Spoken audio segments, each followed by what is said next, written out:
రాష్ట్ర ప్రజలకు ఏదైనా 6 గ్యారెంటీల మీద ఈ బడ్జెట్లో స్పష్టత వస్తుందేమో, అనేక ప్రజా సమస్యలకు ఏదైనా పరిష్కారం దొరుకుతుందేమోనని ఎంతో ఆశగా ఎదురు చూసినటువంటి ప్రజలకు ప్రభుత్వం తీవ్రమైనటువంటి నిరాశనే మిగిల్చిందని చెప్పొచ్చు. బడ్జెట్ బిల్లులు పాస్ చేసుకునే ఒక రాజ్యాంగ అనివార్యతను పూర్తి చేయడానికి తూతూ మంత్రంగా సభను నడిపారు తప్ప నిజమైన ప్రజా సమస్యలు చర్చించడానికి ప్రభుత్వం ముందుకు రాలేదు. లేదు, ప్రభుత్వం ఏదైనా మంచి కార్యక్రమాలు చేస్తే తనైనా చెప్పుకుంటారు. వాళ్ళు చేస్తున్నది ఏమీ లేదు గనక ఒక్క షార్ట్ డిస్కషన్ కూడా డిస్కషన్కు రాలేదు.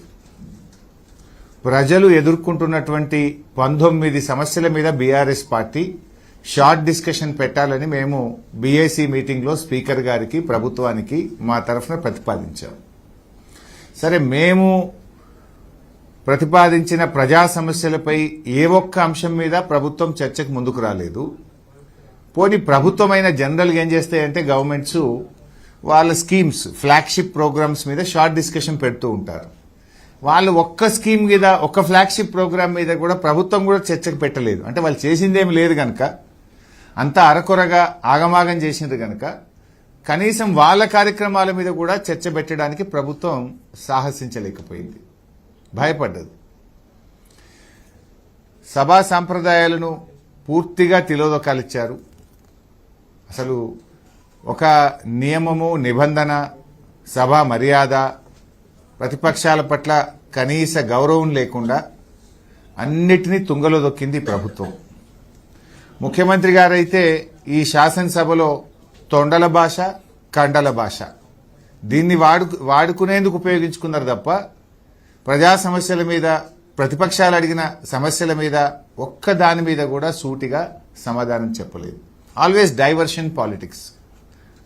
ప్రతిసారి ప్రభుత్వం డిఫెన్స్లో పడ్డప్పుడల్లా ప్రతిపక్షాల మీద ఎదురుదాడికి పాల్పడడం, గత 10 ఏళ్ల గురించి మాట్లాడడం, తొండల భాష మాట్లాడు, కండల భాష మాట్లాడు. ఇది సంస్కారం కాదు. సభానాయకుడికి ఆ హోదాకు తగిన వ్యవహారం కానే కాదు. ప్రజల పక్షాన ప్రతిపక్షం ప్రశ్నించడాన్ని ఈ ప్రభుత్వం జీర్ణించుకోలేకపోయింది. బేసికల్లీ ప్రతిపక్షం ఈజ్ మెంట్ ఫర్ పీపుల్. ప్రజల పక్షాన ప్రశ్నించడానికే ప్రతిపక్షం. ప్రభుత్వ తప్పిదాలు ఎత్తి చూపడానికే ప్రతిపక్షం. ప్రజలకిచ్చిన హామీలు అమలు జరగనప్పుడే ఆ హామీలు అమలు చేయండి ప్రశ్నించడానికే ప్రతిపక్షం. ఆ బాధ్యతను బీఆర్ఎస్ పార్టీ నిర్వహిస్తూ ఉంటే ఈ ప్రభుత్వం జీర్ణించుకోలేకపోతా ఉంది. ప్రశ్నోత్తరాల సమయం నుంచి మొదలుకొని బిల్లుల ఆమోదం వరకు ప్రతిసారి కూడా ప్రభుత్వ తీరు ఎట్లా ఉందంటే ఈ ప్రభుత్వానికి శాసనసభ అంటే ఒక గౌరవం లేదు, కనీస మర్యాద లేదు అనేటువంటిది స్పష్టంగా తేలిపోయింది. మేమేదైనా ప్రశ్నలు అడిగితే అసలు ఆ ప్రశ్నలు చర్చకు రాకుండా ప్రయత్నం చేస్తున్నారు. షార్ట్ మన మార్నింగ్ క్వశ్చన్ అవర్ ఏదైతే ఉంటుందో, మా క్వశ్చన్ 4వ క్వశ్చన్ 5వ క్వశ్చన్ ఉందనుకోండి, ఫస్ట్ క్వశ్చన్ మీదనే గంటన్నర నడుపుడు, ఆ క్వశ్చన్ రాకుండా చేసుడు, లేదంటే ప్రశ్నోత్తరాల సమయాన్ని ఎత్తివేసుడు. గత శాసనసభల్లో ఎప్పుడు చూసినా బడ్జెట్ రోజు కూడా ప్రశ్నోత్తరాల సమయం ఉండేది, అప్రాప్రియేషన్ రోజు కూడా ప్రశ్నోత్తరాల సమయం ఉండేది. అది basic responsibility of the assembly. కానీ ఎంత ఛాన్స్ దొరికితే అంత ప్రశ్నోత్తరాల సమయాన్ని లేకుండా చేయడం. గవర్నర్ ప్రసంగం రోజు 2 రోజులు గవర్నర్ ప్రసంగం మీద చర్చ, ప్రభుత్వ సమాధానం, 3 రోజులు ప్రశ్నోత్తరాల సమయాన్ని ఎత్తేసినారు.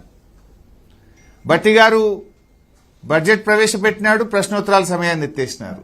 లాస్ట్ 4 డేస్ ప్రశ్నోత్తరాల సమయాన్ని ఎత్తేసి ఆల్ టుగెదర్ 3-4 రోజులు కూడా పెట్టలే. సగం రోజులు కూడా ప్రశ్నోత్తరాల సమయాన్నే పెట్టలేదు. ఆ పెట్టిన సగం రోజులు కూడా మా ప్రశ్నలు 8వ ప్రశ్న 9వ ప్రశ్నగా పోస్ట్ చేయడం, ఆ ప్రశ్న రాకుండా చేయడం, చర్చకు రాకుండా చేయడం. అంటే ఎంత ప్రభుత్వం యొక్క డొల్లతనం, ప్రభుత్వం ఎంత భయపడతా ఉంది అనేది స్పష్టంగా అర్థమవుతుంది. ఇప్పుడు పనిచేసే ప్రభుత్వం అయితే సమాధానం ఉంటే ప్రశ్నల మీద చర్చించాలి కదా, ప్రభుత్వం ముందుకు రావాలి కదా.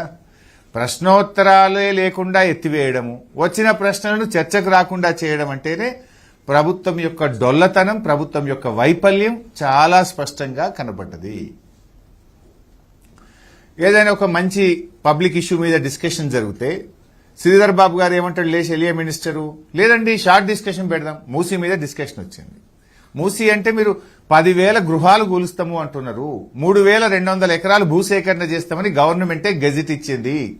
10,000 గృహాలు అంటే 50,000 ప్రజల జీవన్మరణ సమస్య.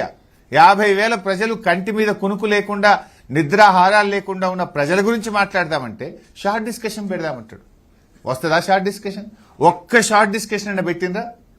అంటే అప్పటి మందం దాటవేయడానికి షార్ట్ డిస్కషన్ పేరిట దాటవేయడం, పక్కదో పట్టించడం, పారిపోవడం, ఇది ప్రభుత్వ విధానం. ఇకపోతే ఏ ఒక్కదాని విషయంలో ప్రతిరోజు అసెంబ్లీ మీరు కూడా చూశారు, నేను అనేక సార్లు లేవనే, ఏ ఒక్క రోజైనా అసెంబ్లీ టైంకి స్టార్ట్ అయిందా? నేను బీఎస్సీలో కూడా చెప్పాను, 10ంటికి ఏందండి అసెంబ్లీ, 8:30కి పెట్టండి, పొద్దున్నే 8:30కి అసెంబ్లీ సమావేశపరచండి, ఓ గంటన్నర సమయం కలిసి వస్తుంది అంటే అసెంబ్లీ 8:30కి పెట్టడానికి ప్రభుత్వం ముందుకు రాదు. 10ంటికి పెడతారు. పోనీ 10ంటికన్నా అసెంబ్లీ స్టార్ట్ అయిందా? ఏ రోజు కూడా 10 అంటే 10ంటికి స్టార్ట్ కాలే. 10:05, 10:06, 10:10. అసలు సమయ పాలన లేదు, సభ అంటే మర్యాద లేదు, గౌరవం లేదు. ఇదేదో గాంధీ భవన్ లాగా మార్చేసింది శాసనసభను. గాంధీ భవన్లో మీ ఇష్టం ఉన్నట్టు చేసుకోండి. శాసనసభ అంటే అన్ని పక్షాలది, అత్యున్నత ప్రజాస్వామ్య విలువలు కలిగిన చట్టసభ. ఈ చట్టసభ ప్రతిష్టను, గౌరవాన్ని కూడా మంటగలిపే విధంగా ప్రభుత్వం యొక్క వ్యవహార శైలి ఉండే. House adjourned for tea break అంటారు. టీ బ్రేక్ ఎంతసేపు ఉంటుందండి? 10 నిమిషాలు ఉండాలి. House adjourned for lunch break అంటారు. లంచ్ అంటూ అర్ధగంట 45 నిమిషాలు ఉండాలి. ముఖ్యమంత్రి ఢిల్లీకి వెళ్ళి వస్తున్నాడు అని 4 గంటలు మళ్ళీ సభను బెల్లే కొట్టరు. లేదు ఫైనాన్స్ మినిస్టర్ ప్రిపేర్ అవుతుండు, ప్రిపేర్ అయ్యి వస్తారా? అసెంబ్లీలో కూర్చొని ప్రిపేర్ అవుతారా? ఫైనాన్స్ మినిస్టర్ ప్రిపేర్ అవుతుండని టీ బ్రేక్ అంటారు, 3 గంటల దాకా మళ్ళీ బెల్లే కొట్టరు. Is the way of running the house? ఓ రోజు ముఖ్యమంత్రి కేరళ పోతాడు, కేరళకి వెళ్ళి రావాలని ఆపుతారు. ఓ రోజు ఢిల్లీకి వెళ్ళి రావాలని ఆపుతారు. ఒక రోజు ఫైనాన్స్ మినిస్టర్ ప్రిపేర్ కాలేదని ఆపుతారు. ఓ రోజు పెండ్లుందని పోతారు. ఇదా పద్ధతి? అంటే అసలు కనీసము ఎక్కడ కూడా ఒక సమన్వయం లేదు. ప్రభుత్వం ప్రతిపక్షాన్ని సమన్వయం చేసుకొని ప్రతిపక్ష సభ్యులకు ఇన్ఫర్మేషన్ కూడా లేదు. ఒకరోజు నేను బడ్జెట్ మీద మాట్లాడాలి, టీ బ్రేక్ ఇచ్చారు. 12 o'clock టీ బ్రేక్ అన్నారు. ఇంకా 12:15కో 12:30కి స్టార్ట్ అయిద్దని అసెంబ్లీలో కూర్చుంటే 3:30కి బెల్లు కొట్టిండ్రు. అంటే 3:30 గంటలు ఎప్పుడు బెల్లు కొడతారని అన్నం తినకుండా కూర్చోవాలి. అంటే ఎంత సభ మర్యాదలను పూర్తిగా కాలరాసిండ్రు. There is no coordination at all. అంటే కావాలని లేట్ నైట్లు సభ నడిపితే సభ్యులు వెళ్ళిపోతారు, అటెన్షన్ డైవర్షన్ అవుతుంది, ఫోకస్ షిఫ్ట్ అవుతుంది అనేటువంటి ధోరణి. జనరల్గా శాసనసభ జరిగేటప్పుడు ప్రభుత్వ కార్యకలాపాలు పెట్టుకోరు. వీళ్ళు హౌస్ అడ్జెంట్ చేసి ఒక చెక్ ఇచ్చేది ఉందని చెక్ ఇవ్వడానికి 3:30 గంటలు అసెంబ్లీ వాయిదా వేసిండ్రు. ఒకరోజు ఎలక్ట్రిసిటీ చెక్ ఇవ్వాలని. Is it the way? అసలు సభ జరిగేటప్పుడే పెట్టుకోవద్దు. అత్యవసరమైతే పెట్టుకుంటే కూడా 5 నిమిషాలు 10 నిమిషాలు టీ బ్రేక్లో 10 నిమిషాలు పూర్తి చేసుకొని రావాలి. 3-3:30 గంటలు చెక్ ఇచ్చే పేరిట సభను వాయిదా వేసి విలువైనటువంటి సమయాన్ని వృధా చేసినారు. ప్రజా సమస్యలు చర్చకు రాకుండా సభను వాయిదా వేసుకొని గంటల తరబడి ఇవాళ సభా సమయాన్ని ఈ ప్రభుత్వం వృధా చేసింది. బిల్లులు గందరగోళం మధ్యనే బిల్లులు పాస్ చేసుకోవడం. ప్రధానమైన ప్రతిపక్షం బీఆర్ఎస్ పార్టీని 2 రోజులు సస్పెండ్ చేసి అనేక బిల్లులు, అనేక పద్దులను కూడా గెలటిన్ చేసి చర్చ లేకుండా పాస్ చేసుకున్నారు. కావాలనే ప్రధానమైనటువంటి ఇరిగేషన్ 2వ రోజు ఉంటే దాన్ని చివరి రోజు పెట్టి మమ్మల్ని సస్పెండ్ చేసి చర్చకు రాకుండా బిల్లు పాస్ చేసుకునే ప్రయత్నం చేసినారు. బిల్లులు కూడా మొదటి వారం రోజులు ఎక్కడ బిల్లులు తేలేదు. అన్ని బిల్లులు చివరి రోజు పెట్టి లాస్ట్ రోజే అప్రాప్రియేషన్, లాస్ట్ రోజే 10 బిల్లులు, లాస్ట్ రోజే అన్ని పద్దులు. అంటే మీ ఉద్దేశం ఏంది? చర్చ జరగొద్దు. అసెంబ్లీ వారం రోజులు ఎక్స్టెండ్ చేయండి అని అడిగాం, దానికి ప్రభుత్వం ముందుకు రాలేదు. అంటే అసెంబ్లీ పని దినాలు రోజు రోజుకు తగ్గిపోతా ఉన్నాయి. ఆ హేట్ స్పీచ్ బిల్లు తెచ్చి లాస్ట్లో పెట్టిండ్రు. అనేక విమర్శలు రావడంతో తోక ముడిచిన పరిస్థితి. మేము ఏదైనా ఇష్యూస్, ప్రజా సమస్యలు మేము ప్రస్తావిస్తే పద్దులున్నాయి కదండి, పద్దుల మీద మాట్లాడండి అంటారు. పద్దులుంటే మరి చర్చ జరిగిందా? పద్దులన్నీ లాస్ట్ రోజు పెడితే గెలిటిన్ చేసుకొని పోతుంది. ఏదైనా పబ్లిక్ ఇష్యూ మూసీ మీద మాట్లాడినాము, ఉద్యోగస్తుల డిఏల గురించి, పిఆర్సీ గురించి మాట్లాడినాము, ఆర్టీసీని ప్రభుత్వ ఉద్యోగులుగా విలీనం చేసేటువంటి విషయం తెచ్చాము, ఆసరా పెన్షన్ 4,000కి ఎప్పుడు వేస్తారని అడిగాము, మహాలక్ష్మి 4,000 గురించి అడిగాము, 2,500 మహాలక్ష్మి కింద ఇస్తాం ఎప్పుడు ఇస్తారు అని అడిగాం. ఏదడిగినా పద్దుల మీద మాట్లాడమంటారు. పద్దులేమో చర్చ జరగకుండా గెలిటిన్ చేసుకొని పారిపోతారు.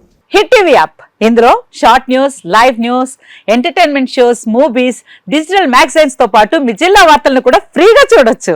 ఇంకెందుకు ఆలస్యం, వెంటనే హిట్ టీవీ యాప్ ని డౌన్లోడ్ చేసుకుని ఫ్రీగా ఎంటర్టైన్మెంట్ పొందండి. Hit TV app. Hit TV app. Please download hit TV app. Hit TV app ని ఫ్రీగా డౌన్లోడ్ చేసుకుని ఎంజాయ్ చేయండి. మీకు నచ్చిన ఎంటర్టైన్మెంట్ కోసం హిట్ టీవీ యాప్ ని ఫ్రీగా డౌన్లోడ్ చేసుకుని ఎంజాయ్ చేయండి. హిట్ టీవీ యాప్ ని డౌన్లోడ్ చేసుకుని ఆస్వాదించండి, ఆశీర్వదించండి. ఇంతమంది సెలబ్రిటీలు హిట్ టీవీ యాప్ ని డౌన్లోడ్ చేసుకోండి అని చెప్తున్నారంటే ఎంత మంచి యాప్ ఆలోచించండి.